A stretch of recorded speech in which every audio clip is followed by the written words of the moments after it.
Halo teman-teman, selamat bertemu kembali dengan saya pengacara Sumarni.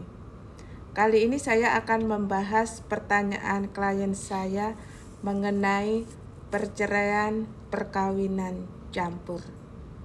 Begini teman-teman ya, klien saya itu datang ke saya bertanya, "Ibu, dulu itu saya menikah dengan warga negara Kanada.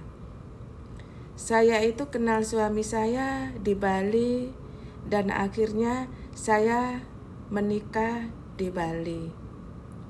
Setelah sekitar 10 tahun pernikahan, saya memiliki 3 orang anak. Dan tiba-tiba saja 1 tahun belakangan ini saya dan suami saya itu sering bertengkar terus. Dan pertengkaran itu awalnya sih ya biasa-biasa aja lah, pertengkaran suami istri biasa. Tapi lama-kelamaan pertengkaran itu semakin besar dan kami merasa udah tidak bisa lagi berkompromi. Jadi kami memutuskan untuk bercerai. Dan untuk saat ini suami saya itu sudah pulang ke Kanada. Dan suami saya itu bilang tidak mau lagi kembali ke Indonesia, tidak mau lagi kembali ke Bali. Dan suami saya juga sudah tidak mau mengurus perceraian. Jadi saya yang berinisiatif untuk mengurus perceraian. Masalahnya sekarang, suami saya itu kan sudah tinggal di Kanada dan gak mau lagi kembali ke Bali dan gak mau lagi mengurus perceraian.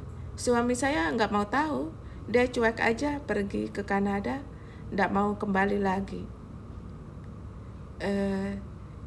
Ibu, saya itu mau menggugat cerai suami saya, tapi saya itu nggak tahu gimana ya menggugat cerai karena suami saya sudah jauh di Kanada sana.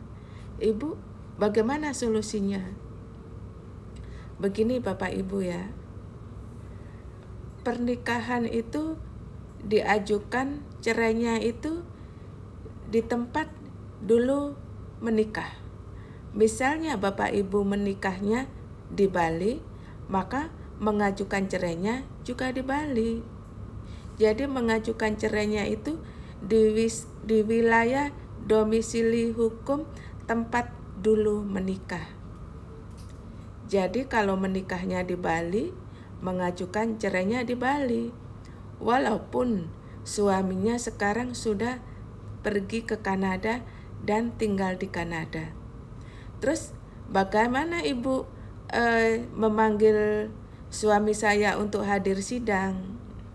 Nah, masalah pemanggilan sidang untuk suaminya Ibu sebagai tergugat, maka panggilan sidang itu ditujukan ke kantor perwakilan negara Kanada di Indonesia. Jadi nanti relas panggilan sidang untuk suaminya Ibu sebagai tergugat ditujukan ke kantor perwakilan negara Kanada. Jadi dipanggilnya melalui kantor perwakilan Kanada. Jika suami Ibu tidak hadir atau tidak mau hadir di persidangan, itu tidak masalah, karena hakim tetap akan menyidangkan perkara ini tanpa kehadiran suami Ibu. Suami Ibu yang tidak hadir sidang dianggap tidak menggunakan haknya untuk menjawab. Dianggap tidak menggunakan haknya untuk membela diri. Maka persidangan nanti akan diputus secara fair stake. Diputus secara fair stake itu maksudnya diputus tanpa kehadiran suami Ibu. Diputus tanpa kehadiran suami Ibu sebagai tergugat. Begitu.